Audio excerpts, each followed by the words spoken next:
Welcome to Down the Vale, the only official Livingston FC podcast in partnership with Taylor Roofs. We're here in the Taylor Talks Trades podcast suite, joined by David Badura, our media man, and our two young loanees, Robbie Fraser and Macaulay Tait. How are you, gents? All good? Yep, really good. Happy to be here? Yes, very happy. Done anything like this before? I've not. No? Nah, first time for me as well. Class. Can't wait to throw you both under the bus at every opportunity. I know the gaffer is a regular tune-in, so thanks very much for coming. I know it's taken a wee while, but we're here now, ready to go. Talk about your journeys so far, how you got to Livingston and how it's been from there. So start with a few quick fires, Hack. Do you want to start with young Robbie? I'll start with you, Robbie. Robbie Williams or Robbie Fraser? Sorry? Robbie Williams or Robbie Fraser? Robbie Fraser, of course. Backing yourself like it. Of course. I'm actually going to get Connor a Dillion. Who's bolder, Davy or Phil Clement? Oh. You don't need to answer that. I'm not going to answer that one. I'll plead the fifth. We get a man phone call for that. Barry Ferguson or Barry Chuckle? You know who Barry Chuckle is? Yeah, I know Barry Chuckle. Barry Ferguson. Left wing or left back? Left back. Clean sheet or scoring a goal? Clean sheet. Astro or grass? Grass. Fair. Mac. Pass marks. Macaulay Culkin or Macaulay Tait? Macaulay Tait. Who's harder, Devlin or Brando? Devlin. Brando. Brando? Aye. International call-up or scoring a goal? International call-up. Same one as Robbie finished on, Astro or grass? Grass. One final one, Zidane or Iniesta? Iniesta for me. Iniesta. I never seen Zidane. Might be too young for Zidane. We're too young, really. I don't see much. I keep forgetting about that. It's like, So how old are you, Mac? You're 19. Robbie, 22. You're 22? Oh, right, okay. we'll change it then. Who would be your ideal midfielder these days? And yourself. In your sort of role. Modric for me. Alphonso Davies. I liked obviously Andy Robertson. He's coming on a wee bit now, but yeah, Andy Robertson. I liked Ashley Cole. Watching clips of him. So yeah. Did you look up to anybody in particular? I grew up as a midfielder, like to start with, so I like Xavi and Iniesta, but now Andy Robertson, Alphonso Davies, for me, Jordi Alba. So.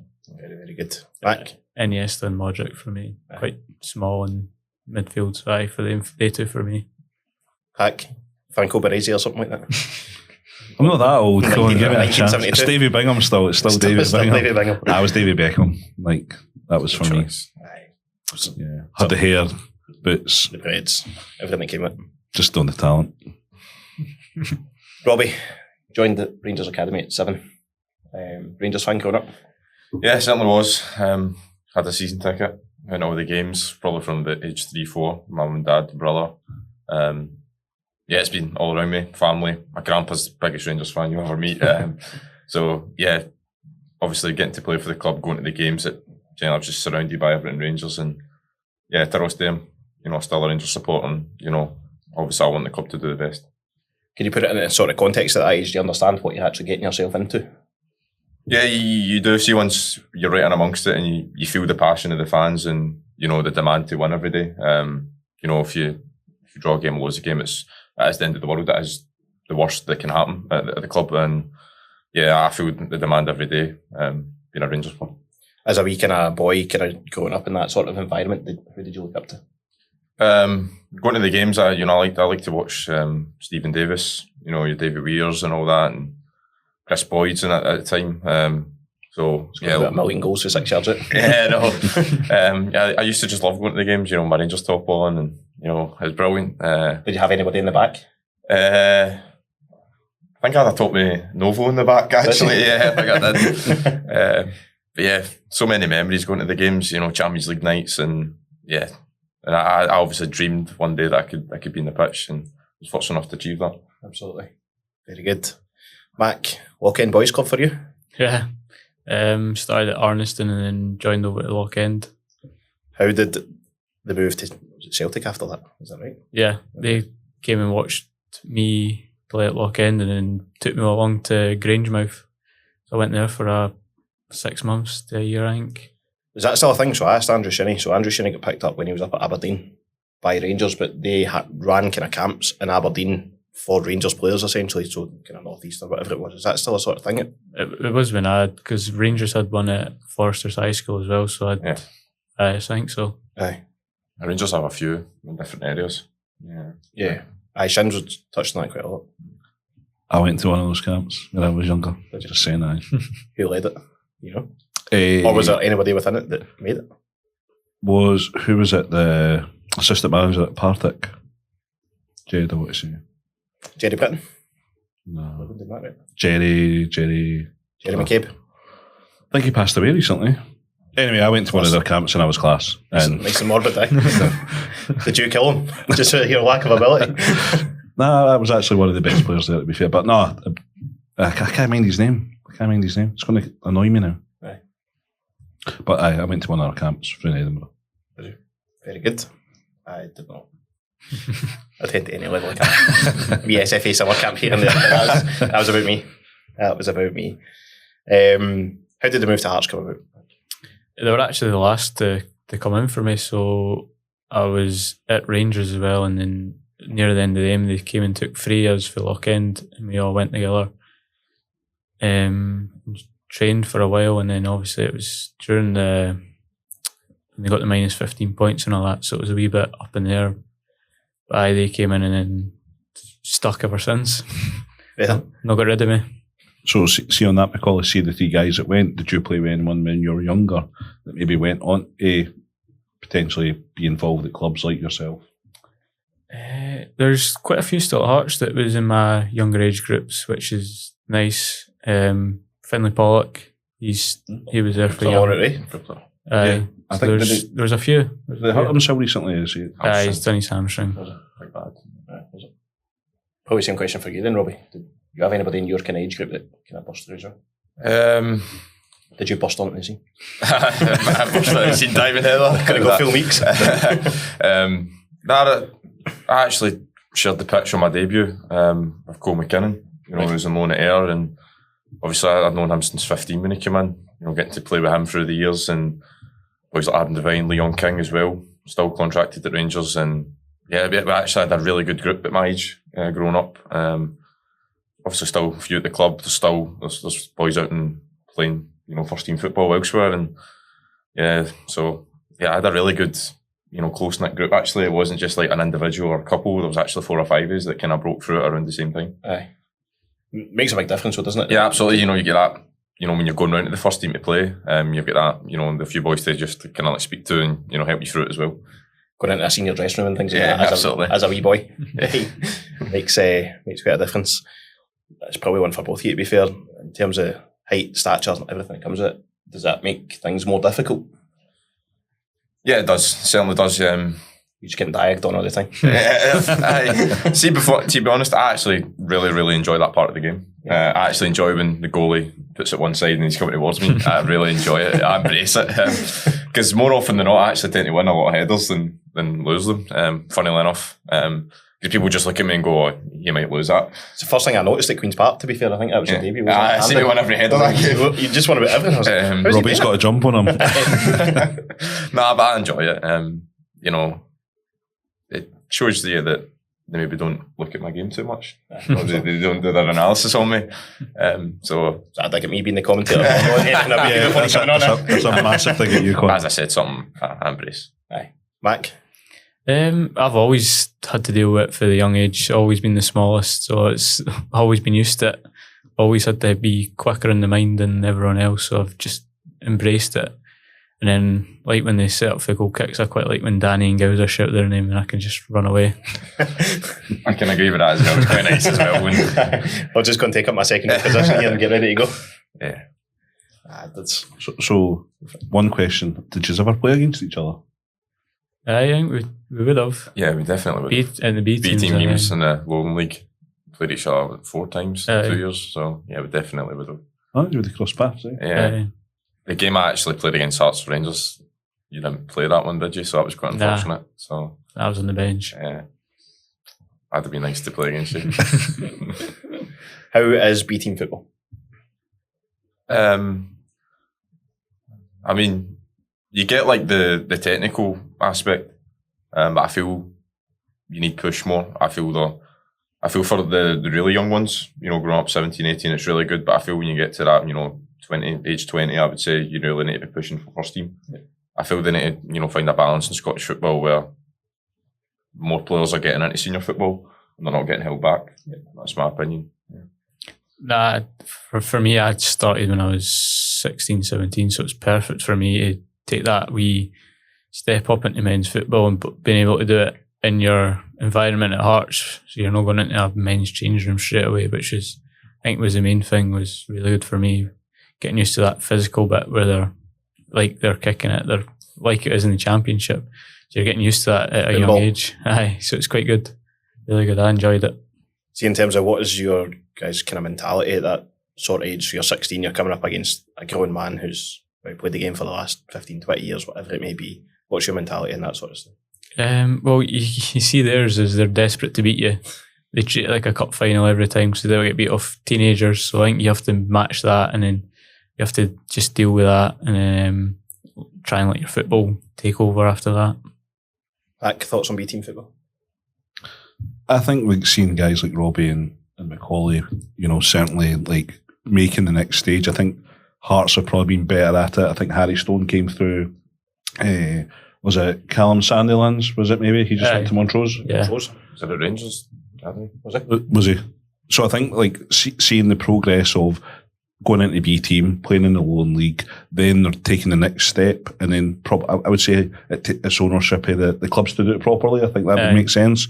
Like going that next stage, because I think for me the success of the B teams isn't finishing high in the league. I think success for me is them going to bigger clubs, playing regular football, and probably taking their game to the next level, which I think these guys are testament to that. I think we talked about Finlay Pollock earlier as well. Like, it's all good to see these guys progressing, and hopefully guys can go back and then compete, not just for the B team, but the first team squads as well. So I think there's a place if it's done properly. How difficult is it? Because to an extent, result doesn't really matter, does it? Because you can't go anywhere in terms of promotion or anything else. How difficult is that?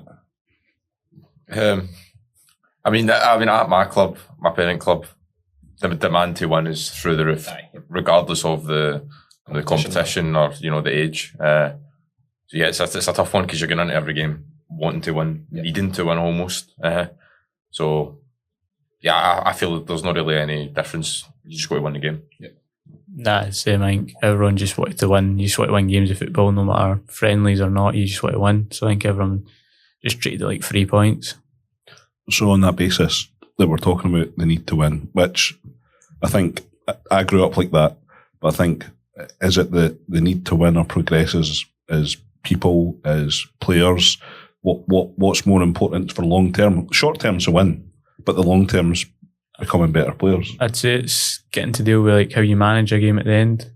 And you don't get that in the 18s football because it really doesn't matter, but you're playing, other folk are fighting for their bonuses and everything in the Lowland League, so you're trying to stop them doing that. So you're having to manage the games, I think, which is the main thing. Same for you? Yeah, absolutely. People have got different, ways they approach the game. Certainly bonuses is a huge one. Silly parts of the game, they're wanting fouls all the time just so they can waste time, to get to, if they want 3 points. And, we're trying to adapt to that. We come from technical, teams, and we're trying to just go into a physical type of game and try to adapt to that. So, yeah, that's that. That kind of physical side must be quite difficult at times, to see both coming from technical environments all the way through, so everything is kind of ball-based, I'd imagine. But then you've got a hairy-ass 32-year-old man in the middle of the park trying to cement you and stuff like that. It must be quite difficult at times.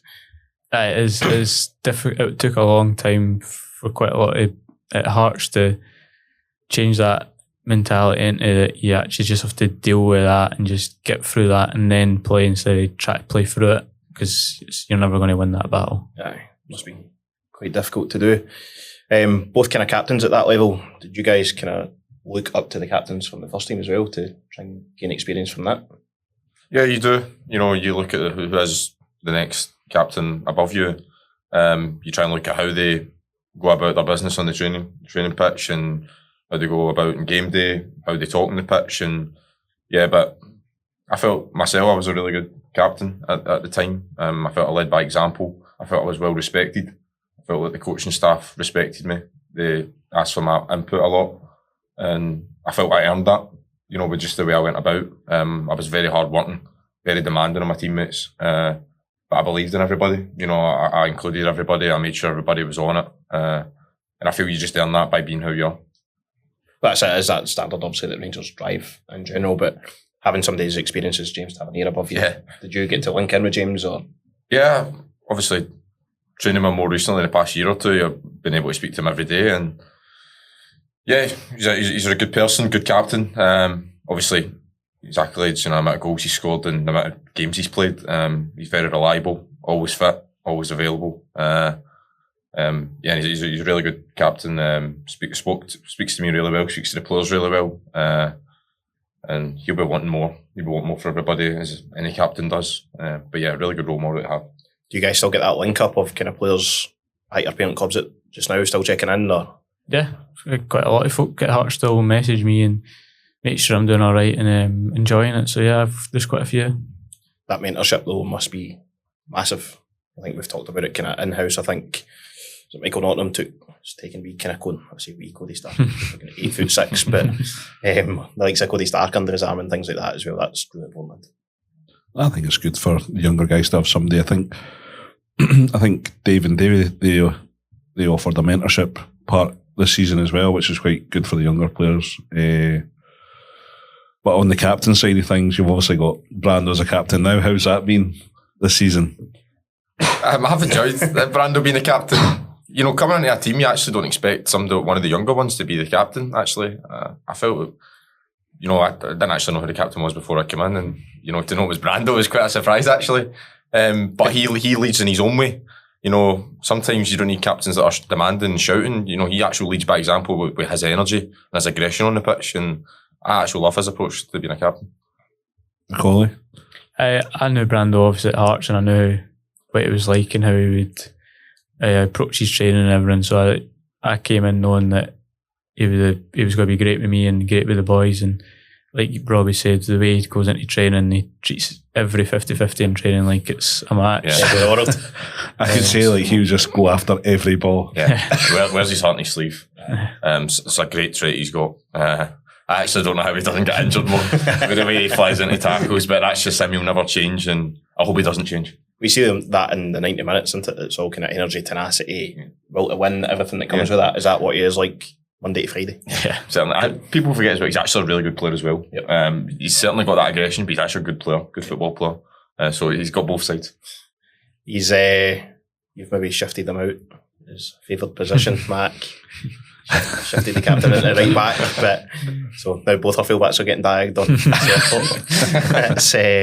But can you look up to him as well? Yeah, so you know him from previous. Absolutely, he's took me under his wing. He's been brilliant with me, so I really enjoyed playing with him. He was next to me in midfield as well, and then him and me Pitts as well, Pitts has been great with me as well, and I loved playing with the both of them. Do we have the smallest midfield in the world?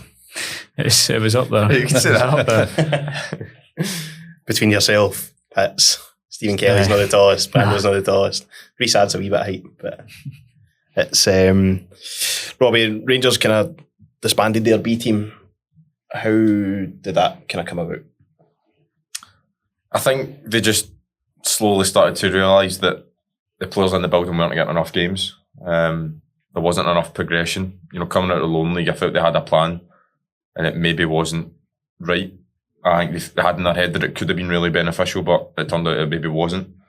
You know, you could go 3-4 weeks without a game, and yeah, it was tough. You know, as a football player, you just want to be playing games. You want to be training to have a game at the end of the week as a reward. The players weren't getting that. I actually went through that for a year. It was tough. But funnily enough, it was actually the year that I broke into the first team. So yeah, it's quite a weird one. But yeah, I could see why they've, you know, took it away now. Because you're getting boys going out on loan at 16, 17, pushing themselves. And I feel that's right now. Yeah. You obviously see quite a lot of kind of players immediately as soon as that news broke that 4, 5, 6 out on loan straight away. I think I touched them, like Cole McKinnon, went here and whatnot. Yeah. That can only benefit people playing senior football at that sort of age. And then how does the kind of loan system work in terms of, have you guys got a loan manager at Rangers that kind of keeps in touch? Yeah, I've got a loan manager, Malky Thompson. Very experienced. Run the women's team for a while as well. Yeah, he did. Okay. Good few years, won the league with them. Really experienced coach. Was a B team coach at one point. Had him at 18s a couple of years ago. When I was 16s, obviously when I played up. So yeah, really top coach, top person. Keep in contact with him a lot. Knows my family. So yeah, just a top person to have there. Knows his stuff. Is that kind of similar at Hearts as well, Matt? Aye, we've got Gaz Kirk started this year, so he's just came into it now. So he's in contact with him. Have any of the kind of first team staff kind of came and watched as well? Aye, well, obviously. Foxy. Aye. Foxy came a lot, and then Might be busy now. Aye, Critchley was coming quite a lot, to be fair to him. Coming to the away games as well, so they were making an effort, which was nice to see. Absolutely. How important is that, do you think, for in terms of actual development? Do you think that maybe pushes players on a wee bit more? I think I think one of the key things is if you're just getting pushed out on loan and then you're just forgotten about, I think keeping the relationship there is probably quite a big thing, and obviously there's probably longer term plans for both Robbie and Mac, so I think that's been missing from before, is having like a loan manager and keeping in contact. And It's a new set piece coach, isn't it? was that A new set piece coach, isn't it? basically is, aye. But that I think it's very good, and I think most teams should have something that they can fall back on. And I take it, is there anything you hide for the guys? Are you quite open and honest with them? I'm quite open and honest. I feel like I've built that relationship, with them. Yeah, can I just say how I'm feeling? That's good. Do they watch your games back as well, though? Is that part of their kind of remit to watch your games back? So if they can't attend live, then they'll maybe even watch clips or whatever it may be of good stuff, bad stuff, pass on feedback? I'm not actually quite sure. Sure. Maybe in the TV games, but I'm not sure if what else they do. Nah, I'm not sure. For me, I know Malky's watched a good few of the games. He's kept in contact with the first team staff at the moment. They know how I've done, what I'm like as a player, which is also nice here. Cause I've not actually been in contact myself personally with the staff, so to know that the loans manager Malky's doing something like that is nice. How difficult is it? Because obviously you guys have come out from Critchley, thought, come on, change of manager. Like, what happens now in terms of that sort of side? Well, I think for me, luckily Foxy's still there, so he'll be hopefully passing on to the new manager when he comes in. But it is a wee bit different because Critchley was coming and watching and seeing how you were getting on personally. So now he's going to have to get through someone else's point of view, which is obviously a wee bit different. Can that play in your favour? Obviously, kind of change of management, don't know what's coming in. Maybe both seem wanted more game time at first team level and things like that. It might have been limited during that spell, but fresh set of eyes, new ideas, new systems, everything that comes with it. It can be daunting, but it can also be really positive because almost it feels like everybody's on the same level, like playing field now. Yeah. Maybe somebody be favoured over you by a different manager, but new manager coming in, they might favour you if you impress. And that's how I look at it. I'm actually really looking forward to going in and showing what I can do because I believe I'm more than capable. Good. Interest from other clubs before Livingston approached? Was there anything kind of in the pipeline to get out? There was a few earlier on in the season, but then obviously Nazy getting sacked as well kind of stopped that, and then obviously stayed to be part of the European squad as well. So, and then Foxy got in touch here and got the ball rolling to come to Livy. Foxy obviously played here. You might remember him, won't me? A good player, very good player. I remember him well. So he says. Foxy was brilliant. Obviously, he was good. He was very good in the middle of the park. I was a big fan of him. I think he is well thought of at the club as well. So having that kind of relationship with Davey, for example, can only be a good thing. Yeah, and it's good that you still have those connections. And I think there's a couple of things I spoke about before. Football can be very, very good and very, very bad. But one thing that's good in is building relationships and your network that, people, it's all about who you know. So having Foxy that, I think essentially trust Davey to, do well with Mac. I think that's probably, I think it's a good thing, is it not? I think so. I think it's been alright so far. We've done alright. You man won 3 awards at the weekend. Top bins goal as well, I've seen as well. First professional Goal of the season. Absolutely. How's that not on the list? I know. I took one off Boobsy. Aye. 90% of them, didn't he? To be fair, we did speak about that as before the game. We always predict what's going to happen, what we think is going to. And I think Connor said. One of my things is I always ask the media staff what their predictions are for the day. For no apparent reason, just my own OCD more than anything. Like, it's now just routine. Hack's answer is always the same. Yeah. We're when Macaulay Tait's going to score. So We just want to see what your celebration is like, because we just see you celebrate other people's goals. I just run You a bit. love celebrating. to be fair, that's like, it's a running joke now, but that's my favourite thing, is seeing Macaulay Tait celebrating goals. I think the one It's like here, 5 yards away from everyone. He's in the air. I don't know. He's got Robbie Fraser leap, just like up in the air. It's just unbelievable. I'm just like, I wonder what he does when he scores. Like, that'll be class. It's like proper buzzing. I'm not sure. I've not scored many. Sits in the ground. Either way, they're all cuddling. You're just giving a wee bit to that far side. Just, how difficult was it to move away from? Obviously, you've both been in your respective environments for so long. How difficult was it to move away? For me, pretty difficult, for the reason being at the club 15 years. Kind of all I've really known. So a real shock to the system at first. I was so eager to play games, but of course it's going to take me by surprise. The first few days I was a wee bit took back. But certainly I've enjoyed it. I wouldn't say I haven't. Certainly enjoyed it. Got a lot of games, got a lot of experience, but yeah, definitely a shock when you've been somewhere for so long. Exactly the same. It was Step out the comfort zone, because being at Hearts for so long, that's all you ever know. It was my first time playing for Hearts in a good few years, so to take that step out, it was scary at first, but then obviously as soon as you come into the change room and you speak to the boys and get to know them all, then it was pretty easy to settle in. Can you help each other because you're in the same environment? Yeah, actually, we sit beside each other in the changing room. So it was obviously the first person I see every day. And all the loonies get bumped to one side. Pretty much. Away dressing room. See, the boys in the changing room are first class, like top class. Everybody's so close. Yeah, we're a real family, close knit, and I think that's what makes it even better coming out, because you need those boys to help you through it as well. So yeah, really good. I think we touched on it previously. Like, winning games makes life so much easier. Like, obviously, Livingston experienced a really difficult season last year in terms of not winning football matches, things going against us quite a lot. But winning matches just helps. Just makes it so much easier, I think, for everyone involved at the club. And even then, even with a wee bit of adversity that Davey obviously touches upon, like, it's not 17 games where you're not winning, scoring, or, it can be quite difficult. So I think I asked Davey the same question for those 17 games that I wrote about.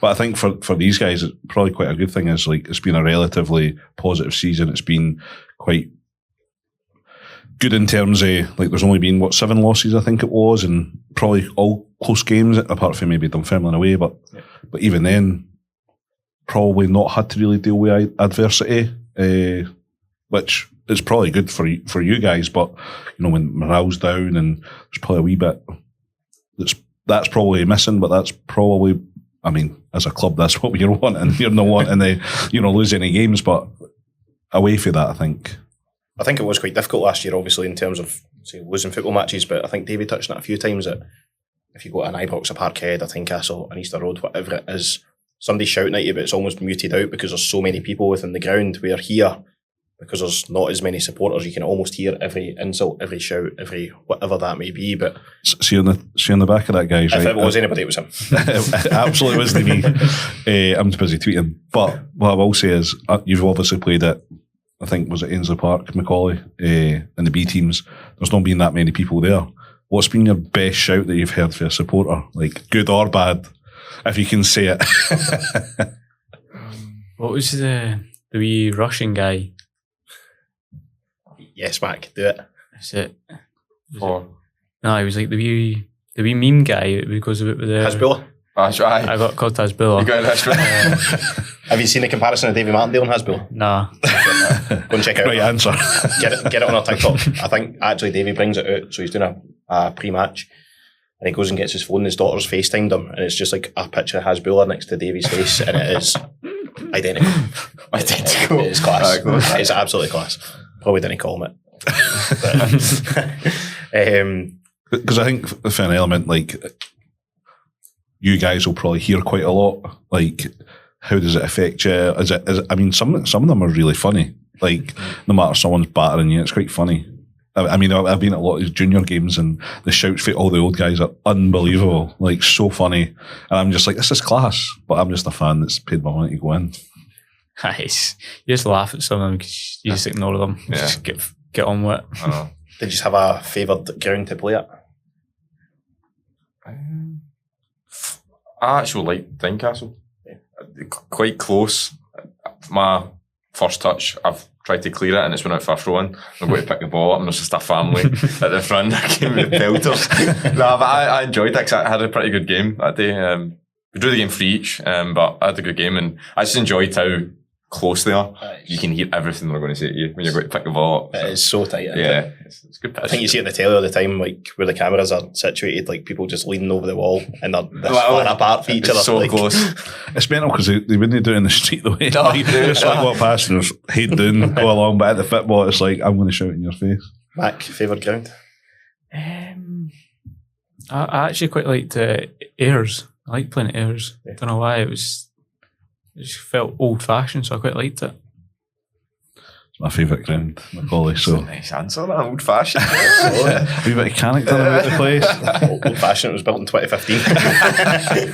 That wasn't it. Somerset's a nice ground. I like it. To be fair, I think we were down there the last time, were you unwell or something like that? You weren't quite at it in terms of head cold or whatever.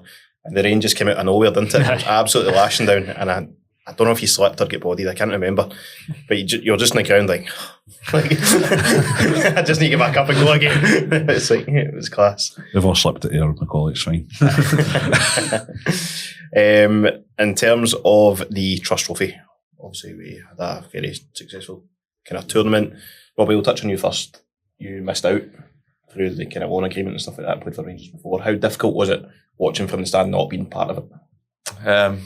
Quite difficult from the point of view I just want to play, just simply want to play football, want to get games. But really proud seeing the boys, how well they done in the few games I missed in the final. Blue Queens part away were brilliant. Should be more actually, more goals. Absolutely. Yeah, really proud to see how well they done. But yeah, I feel there needs to be a change in that, with the development. Players want to go down and get games, and then if they go out, they get more games. They can't play in a competition. We need to do more about that, but that's what it is. Absolutely. Mac, obviously you were heavily involved. How did it feel on the pitch? It was amazing. I don't think anyone expected to win so comfortably, but on the day everyone went for us, which was just amazing to be part of.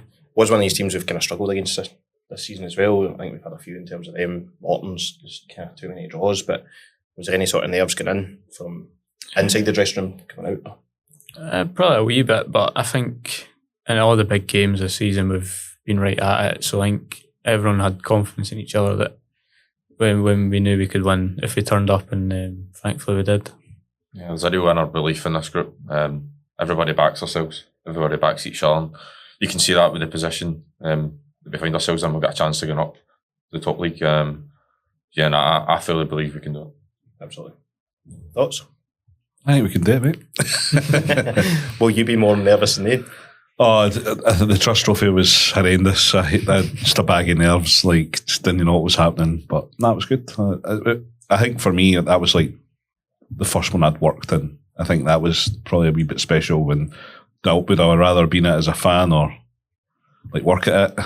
So working it is an opportunity that you didn't get every day. I think the last one was COVID. I think missed out on that. But went to the CIS Cup final against Deirdre and we got beat. But it was good to be a part of it, to be honest. See, in terms of general match day, is there nerves for you personally? Not really, I would say. There's a little bit of, butterflies, that little excitement feeling. almost. Yeah, just before you walk out, when you're going to put your top on, just after the warm-up. Yeah, it's almost like excitement. You just kind of want the game to start. I wouldn't say really there's not too much nerves because, again, confidence in myself, confidence in the team. We can win any game of football. You the same? Yeah, a wee bit of mix of both. I think you need a bit of both, I think. What kind of calms you down? Is it just making that first pass, or simply, not shanking one to stand? Or? Something like even a tackle or a header or a first pass. Just if you get something right instantly, quite quickly in the game, it kind of settles you in. Yeah, I would say that. First pass for me, just nice and simple. Yeah, keep it right. Good. Talk to me about your first team debuts. Right, we'll go your first team debut at Hearts. Aye, mine was away to Celtic Park and a 2-0 win. Couldn't get much better than that. Aye, even the wee man was cheering the house. Literally. I love that Macaulay Tait. What a guy. Well, I nearly gave it a penalty about 30 seconds in. Wee VAR check straight away, so... Nerves are going. That's when how the nerves in that situation. So, oh no, this is me.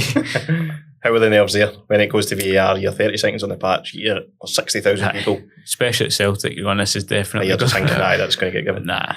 I won the boss, it was alright. It's getting papped out straight to Livingston. Could have been here earlier. Davey banging the phone to Celtic losing. Aye, we'll take him. Robbie, first team debut? 14 for me. Dundee at home. We won 5-2. Come on when it was 2 each, so a little bit of pressure coming on, you know. You're not exactly winning comfortably, and it was a nice show of faith. From Clermont at the time, told me before the game, be ready. You've deserved this. And when he said that, I'm kind of quietly confident on the bench. I'm like, okay, maybe something could happen here tonight. Yeah. Then he shouts my name at the 60th minute, and I'm ready to go. Top straight off, and I'm on, and felt I had a really good game, and obviously managed to help the team win. But yes, a day I'll never forget. Yeah. Is that something that is kind of not almost pre-planned to an extent? You kind of know it's going to happen. Hopefully that you might get 5 minutes, half an hour, whatever it may be. Nah, I'd been in the bench and squad so many times before and never got on, never the chance never came. So I was just expecting it to be another one of those, especially at Celtic Park. Especially when you're 2-0 up, you're going, he's not going to chuck an 18-year-old on. But he did. So now I didn't expect it. I remember Shinnie said about his debut that he'd played for the 19s or something in the morning, and then I think at the time, like, you had to have so many under 21s on the bench or something like that. And he got called up and he was like camping up in the warm up, just warming up at the side of the park while the game's going on. And he got called back and he was like, I could feel my calves go, I could feel everything going, like, I'm in trouble here, like. No saying anything. 50,000 Rangers fans and I can't move. Like, but they don't know I've just played 90 minutes like 2 hours ago. But Robbie, you obviously came on against Celtic and Tottenham as well. I think I interviewed you about 3 days after that. Yeah, a bit of a baptism of fire going for Celtic and Tottenham to Queen's Park away. That was quite a crazy. It was a crazy week, a crazy couple of months actually, because I made the Tottenham European debut in December. So crazy few weeks. But I changed it. I felt I needed to come out and get experience. But so proud to make those couple of appearances that I did. Do you drive that then? Do you go to Philip come on at the time and say, I need to go and play? I wasn't really that type of person to go in and demand, it was he kind of came to me and he said, we're happy with you at the time, but we feel for your development and for the future that we feel going out and get games is really good for you, because we've got plans for you in the future. So when he said that, I was like, okay, let's speak about this, let's try and get a good place to go. And yeah, thankful Livingston come in and have given me a good place to come in and show what I'm about. Have you ever seen a manager wear a tool belt during training? No, I got my Both of you just had a wee glance at each other. Did he answer it? Don't worry. Talk to me international football, Mac. You've obviously had a few trips. How have they been? I just the 19s last year. Away to Italy. Lost every game. Classic, eh? Came bottom. But it was great getting to play against some great players, playing against Italy and Czech Republic and Georgia. So it was tough games, but really good experience. I'm really good my notes. I'm really glad my notes actually matched what you just said there. Did the Czech beat you, Mac? Is that what you're saying?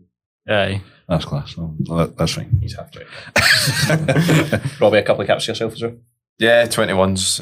Played one at the 16s, and then just for some reason I just wasn't chosen for the few in the middle, which I felt was hard done by, but that happens. I just kept my head down and it's worked out for me so far in my career. But yeah, 21's appearances were really good.